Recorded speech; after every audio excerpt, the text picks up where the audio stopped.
안녕하세요. 참된 인생입니다. 오늘은 80세가 되면 꼭 알아야 되는 6가지 비밀에 대해 이야기를 전해드리겠습니다. 50대, 60대 분들에게도 노후 준비에 큰 도움이 되는 내용이 되실 겁니다. 시작 전 좋아요 한 번씩 눌러주시면 큰 힘이 됩니다. 감사합니다. 그럼 시작하겠습니다. 우리는 평균 수명이 늘어나면서 인생 100년 시대에 접어들었지만 건강 수명이 늘지 않는다면 오래 살기보다는 건강하게 살기가 더욱 중요해진 것이 사실입니다. 많은 사람들은 노년에 대한 생각과 기대 그리고 걱정이 가득합니다. 퇴직이 다가오는 시기에는 자연스럽게 내가 현재의 삶을 유지할 수 있을지에 대한 걱정이 높아지고 80을 맞이하신 분들은 더불어 계속해서 건강하게 살고 싶은 욕망도 크게 자라게 되죠. 퇴직을 앞두고 나의 재무 상태, 건강 상태, 가족과의 관계 등을 돌아보면서 내가 이후의 노후를 어떻게 준비할지에 대한 계획을 세우는 시간이 바로 이때입니다. 또한 여러분의 나이가 이미 80세에 이르렀다면 나머지 여생을 어떻게 사는 게 바람직할까요? 무엇보다도 건강이 가장 중요하다는 생각이 지배적일 것입니다. 많은 사람들이 80대에 이르기까지도 건강한 삶을 누리고 싶어하며 이를 위해 꾸준한 운동이나 건강한 식습관을 유지하려는 노력을 기울이게 됩니다. 또한 많은 분들은 80대 이후에도 활동적으로 일을 하며 살고 싶은 욕심을 품고 계시지 않으신가요? 죽기 직전까지도 뜻깊은 활동에 참여하고 사회에 기여하는 일을 하고 싶어하는 욕망이 크게 자리를 잡고 계시진 않으셨나요? 이는 단순히 경제적인 측면이 아니라 자신의 가치와 역량을 인정받고 활용하며 지속적인 성취감을 느끼고자 하는 마음에서 비롯된 것이라고 생각합니다. 이처럼 이러한 생각과 준비는 80대의 노후를 향한 첫걸음이자 더 나아가 삶을 풍요롭게 만들어가기 위한 중요한 시기라고 할 수 있습니다. 오늘은 80세의 벽이라는 책을 통해 부모님의 노년을 생각하며 그 경험을 통한 반성으로 새로운 시선을 갖게 되었습니다. 저희 부모님도 곧 80대를 맞이하시는데 이 책은 일상에서 우리가 일반적으로 가지고 있는 상식을 뒤집는 내용과 함께 노후를 준비하는 데 큰 도움이 될 것으로 생각합니다. 특히 80세 이후는 70대와는 차원이 다른 도전들이 많이 닥칩니다. 어제까지는 할 수 있었던 일이 오늘은 갑자기 안 되는 순간들이 빈번하게 찾아옵니다. 컨디션 난조를 겪는 일도 증가하죠. 치매에 대한 두려움으로 자신감을 잃기도 합니다. 가까운 이의 죽음을 경험하면 생명의 물결이 거대한 벽처럼 몰려오는 듯한 순간들이 찾아옵니다. 이렇게 80세의 거대한 벽을 넘지 못하면 노년은 말 그대로 지옥이 됩니다. 하지만 그 벽을 잘 넘게 된다면 행복한 20년의 노후가 펼쳐질 수 있다는 것이 이 책에 전하고 싶은 메시지입니다. 그럼 80세의 벽을 잘 넘는 방법을 이 책의 지혜와 각종 연구 결과를 바탕으로 6가지로 나누어 소개해드리겠습니다. 이 방법들을 통해 행복한 노후를 위한 참된 인생을 준비해보셨으면 합니다. 첫째, 자식보다 배우자가 훨씬 낫다. 어떠한 자식보다 내 배우자가 훨씬 나을 수 있습니다. 또한 나이가 들면서 삶을 함께하고 싶은 이가 생긴다면 그 선택이 행복의 문을 열어줄 수 있습니다. 그러나 재산이 있는 부모라면 자녀들의 반대에 부딪혀야 할 때도 있고 재산이 부족하다면 자녀들의 축복이 있는 경우도 있습니다. 이처럼 상황에 따라 자녀들의 의견은 다르게 나타납니다. 재산이 풍부하면 어쨌든 상대방의 목적은 재산이기 때문에 자신에게 돌아올 유산의 분배에 대한 반대가 생길 수 있습니다. 하지만 재산이 부족하다면 따뜻한 인연을 맺어서 행복한 노후를 보낼 수 있을 것입니다. 그럼에도 머릿속 어딘가에는 부모님의 돌봄을 기대하는 마음도 있습니다. 70대 전반까지는 재원 이사를 고려하는 경우가 많아져 자녀들의 반대에 굴하지 않는 경우도 많습니다. 그러나 80대가 되면 자녀들의 반대에 쉽게 꺾이는 경우도 늘어나게 됩니다. 결국 재혼을 포기하고 외롭게 지내다가 노예져 돌봄을 받는 삶을 선택하는 것이 현실입니다. 나이가 들면서 병이 들고 아프면 자식들의 도움도 소용이 없으며 결국 배우자 외에는 더 이상 지탱해 줄 사람이 없습니다. 60대 이상을 대상으로 한 연구에 따르면 배우자와 함께하는 사람들이 행복감을 느끼며 더 가치 있는 삶을 산다고 합니다. 그렇기에 아무리 자식이 효도를 해도 배우자와의 소중한 시간을 대체할 수 없다는 것입니다. 내가 외로워하고 아플 때 옆에서 지켜주는 사람은 자녀가 아닌 배우자입니다. 자식들이 얼굴을 보여주는 것보다 배우자와 함께한 세월이 더 큰 가치를 지닙니다. 그러므로 배우자와 함께 최선을 다하며 지내야 합니다. 자식에게 물려줄 정도의 자산이 있다 하더라도 추억을 만들거나 자신의 행복을 위해 사용하는 것이 중요합니다. 80세를 넘으면 몸이 약해지고 행동 반경이 좁아지는데 이때 가장 소중한 것은 추억입니다. 자식에게 남길 재산을 위해 여러분의 소망을 참지 말고 추억에 투자하세요. 후회 없는 시간을 보내기 위해서는 자식을 위해 자신이 하고 싶은 일을 참는 것만큼이나 위험한 선택은 없습니다. 두 번째는 80세가 되어도 할 수 있는 것은 계속해라입니다. 80세를 넘어서도 계속해서 삶에 참여하는 것이 중요합니다. 나이가 들면서 일어나는 현상 중 하나가 나이 들었다고 스스로에게 제약을 부여하거나 활동을 중단하는 경향이 있습니다. 그러나 이런 선택이 실제로는 노화를 더 빨리 만들 수 있다는 것을 염두에 두어야 합니다. 운전면허를 자진 반납하는 경우가 있는데 이에 대해 지원금을 주는 제도가 있다는 점을 감안하면 운전이 가능한 한 계속하시는 것이 좋습니다. 물론 안전에 유의하며 운전하는 것과 차량 점검도 꾸준하게 하는 것이 중요하겠죠. 최근 교통사고와 관련된 뉴스가 많이 나오고 있습니다만 통계적으로는 80대 운전자가 일으킨 사고보다는 오히려 20대 운전자의 사고가 더 많다는 게 현실입니다. 그러나 나이가 들면서 운전이 어려워진다면 안전을 최우선으로 고려하는 것이 옳습니다. 나이가 들어 운전이나 일상 활동을 중단하게 되면 신체적, 정신적 기능이 더욱 빨리 약화될 수 있습니다. 특히 외출이 줄어들게 되면 인지 기능이 하락하고 치매의 위험이 높아질 수 있습니다. 배우는 것이나 새로운 경험을 쌓는 것은 뇌 건강을 유지하는 데 도움이 되므로 항상 새로운 것에 도전하고 배움의 기회를 찾는 것이 좋습니다. 나갈 일이 있으면 나가시고 하던 일이 있으면 계속하시고 무언가에 흥미를 갖고 배우는 것이 매우 좋습니다.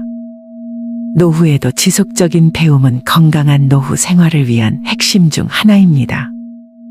그래야 뇌 건강에도 새로운 자극이 활성화되며 치매 예방의 핵심입니다. 새로운 도전에 열린 마음으로 삶을 채워 나가시길 권장합니다. 셋째, 건강하려면 많이 걷고 치아 관리를 하라. 80대를 건강하게 살고 싶다면 60에서 70대부터 미리 준비해야 합니다. 80대가 되고 나서 시작하면 늦습니다. 80이라는 나이에 발을 들이면 몸이 하나 둘씩 고장나기 시작합니다. 보청기, 틀니, 지팡이, 약봉투가 일상이 되는 시기가 바로 80대입니다. 그래서 어느 설문조사에 따르면 현재 건강 수준에 만족하십니까?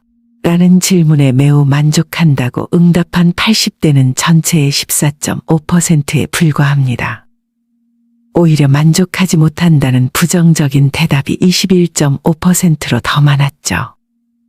인생 후배들을 위한 건강관리법에 대한 질문에는 평소에 열심히 걸어라라는 응답이 전체의 77%로 가장 많았습니다. 젊은 시절부터 신경 쓰면 좋을 신체 부위로는 응답자의 81%가 치아를 꼽았습니다. 그 다음으로는 허리, 하반신, 눈, 머리 두 발 순이었습니다. 서울대 치대 교수 김현정 씨는 구강 건강이 나빠지면 노쇠 위험이 높아진다는 연구가 나와 있을 정도로 구강 건강은 노년기 삶의 질을 좌우한다며 치아와 잇몸이 부실한 고령자는 영양 섭취를 제대로 하지 못해 기력이 금방 쇠하는데 이렇게 되면 근력 저하와 반복적인 낙상, 만성질환 악화 등의 위험이 커진다 라고 설명했습니다. 고령 환자들 중엔 씹을 때마다 아파서 먹는 게 겁난다는 하소연을 많이 듣습니다. 구강 관리의 기본은 올바른 양치질입니다. 나이가 들수록 더욱 중요하고 얼마나 제대로 하느냐에 따라 노후가 달라집니다. 양치질을 제대로 하지 못하면 치아가 썩고 식욕 저하로 만성적인 영양 불량 상태에 빠지기 쉽습니다. 요양원에 계신 어르신이 갑자기 식사량이 줄면 치과 질환을 의심해야 합니다. 네 번째, 너무 참지도 말고 무리하지도 말자. 여정의 절반 세기를 지나 80세의 문턱에서 우리는 참고 무리하지 않아야 할 소중한 진리에 마주하게 됩니다. 80세 이상인 분들을 부검하면 어디선가 작은 암세포가 남아있고 치매나 동맥경화와 같은 질병을 안고 있는 경우가 거의 피할 수 없다고 합니다. 건강한 몸이라 할지라도 이미 기능의 상당 부분이 상실되고 병이 발생할 수 있는 가능성을 우리는 늘 품고 있다는 현실입니다. 그 어떤 시점에서라도 어떤 병이 발생할지는 알 수 없으며 오늘 건강하다고 해도 내일은 불투명할 수 있습니다. 이에 대처하기 위해서 건강을 유지하기 위한 노력은 너무 참지도 말고 무리하지도 말아야 합니다. 간단하게 말하자면 먹는 양을 줄이세요. 매운 음식, 짠 음식, 단 음식은 피하세요. 이러한 식습관은 60대까지는 효과가 있을 수 있지만 80세를 넘어서면 오히려 도움이 되지 않는다고 합니다. 먹고 싶은 것은 몸이 필요한 것이니 욕구를 무시하지 마세요. 저희 아버지도 건강을 위해 먹고 싶은 걸 많이 자제하시는데요. 그렇게 너무 자제하다 나중에는 결국 폭식이 되시더라고요. 그러니 입맛에 맞는 음식을 적당히 즐기세요. 체중을 조절하려고 굶거나 식단을 너무 엄격히는 관리하지 마세요. 흥미로운 통계에 의하면 살이 찐 사람이 더 오래 산다고 하는데 이는 무시할 수 없는 사실입니다. 야채는 건강에 좋다고 해서 매일 풀떼기만 섭취하지 마세요. 나이가 들면서 단백질 섭취가 중요해지므로 고기를 충분히 섭취하세요. 술을 좋아한다면 드시되 아침, 점심, 저녁, 삼시세끼 술을 마시는 것은 피하세요. 대신 80세 이후에는 넘어져도 골절될 수 있는 골밀도가 낮아진 상태이니 꼭 주의하세요. 80세에 가까워지면 운동에 대한 열정도 도움이 되지 않습니다. 오히려 과도한 운동은 노화를 촉진할 수 있으니 가능하다면 가볍게 산책 정도만 하세요. 건강은 단순한 숫자의 합이 아니라 개개인의 이야기와 경험에서 비롯된다는 것을 기억하세요.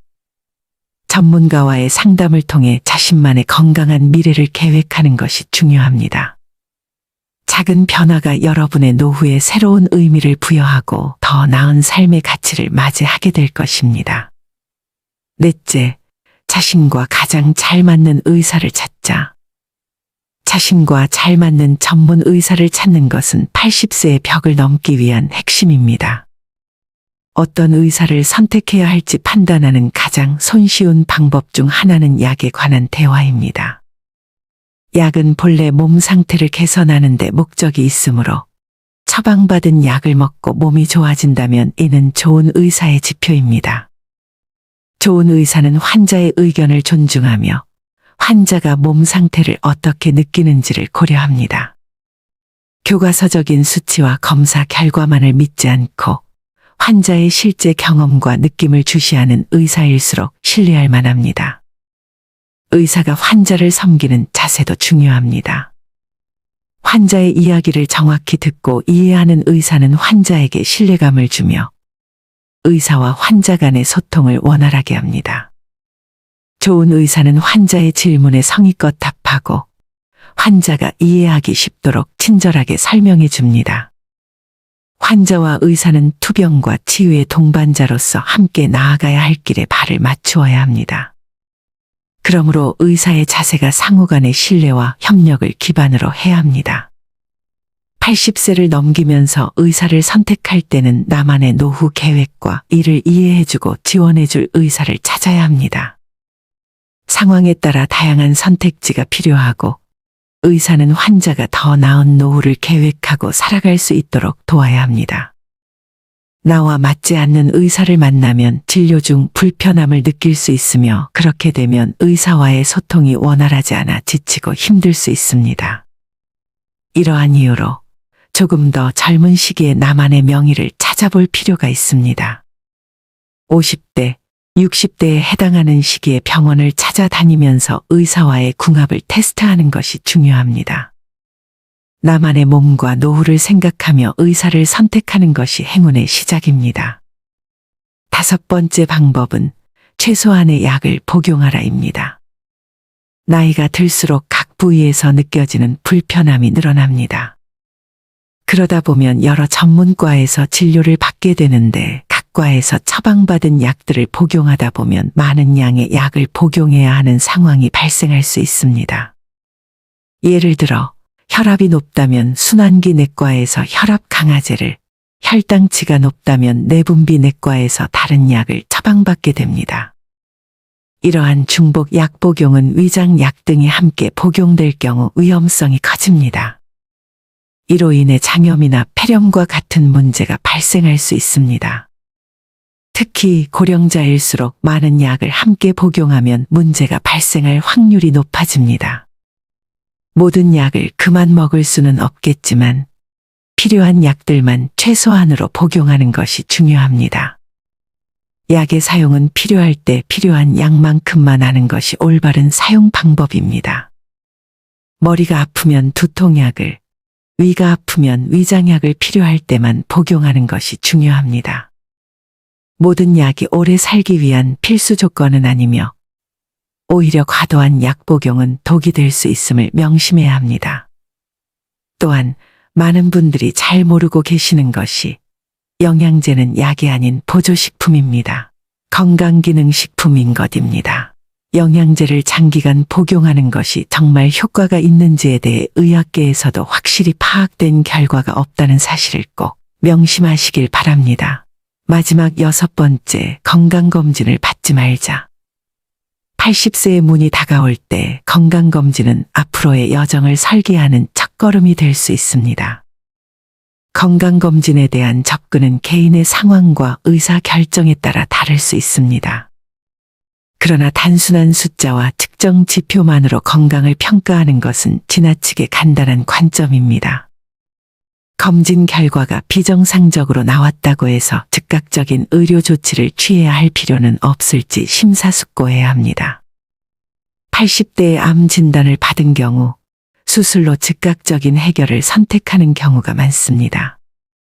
그러나 수술 후에도 이전의 정상적인 생활을 유지하는 것이 어려운 경우가 많습니다. 몸 상태가 수술을 견딜 만큼 건강하지 않은 상태에서 수술을 하게 되면 암세포는 없앴더라도 건강이 악화되어 누워 지내게 되는 경우가 발생할 수 있습니다. 우리의 몸은 각자의 독특한 특성과 생리학, 환경적 영향, 연령에 따라 다양성을 지닙니다. 건강검진에서 나온 정상과 비정상 수치는 단순한 평균치를 기반으로 판단된 것이 아니라 우리 개개인의 특성을 반영한 것입니다. 이제는 이러한 숫자의 함정을 뛰어넘어 각자의 건강한 삶의 이야기를 주의 깊게 듣는 시기가 왔습니다. 건강 전문가와의 상담을 통해 비정상적인 결과가 나왔다고 해서 즉각적인 조치를 취하기보다는 개개인의 건강한 미래를 위한 계획을 심도 있게 논의하는 것이 중요합니다. 수치와 검사 결과는 우리의 건강의 전부를 단순히 반영하는 것이 아닙니다. 이는 우리의 노년을 더 풍요롭게 만들기 위한 작은 조각으로 이러한 작은 차이가 우리의 노화에 새로운 의미를 부여하고 더 나은 가치의 노후를 만들게 될 것입니다. 80세의 벽을 넘어서는 방법 6가지를 함께 살펴봤습니다.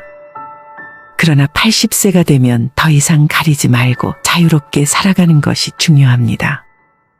하고 싶은 일은 당당히, 먹고 싶은 건 맛있게, 마음이 원하는 대로, 몸도 가는 대로 자유롭게 살아가는 것이 건강하고 행복한 노후를 만드는 비결입니다. 두려워하지 마시고 하루하루 새로운 도전을 즐기셨으면 합니다. 삶의 여정은 끊임없는 자아 성찰이며 존재의 의미를 찾는 과정입니다.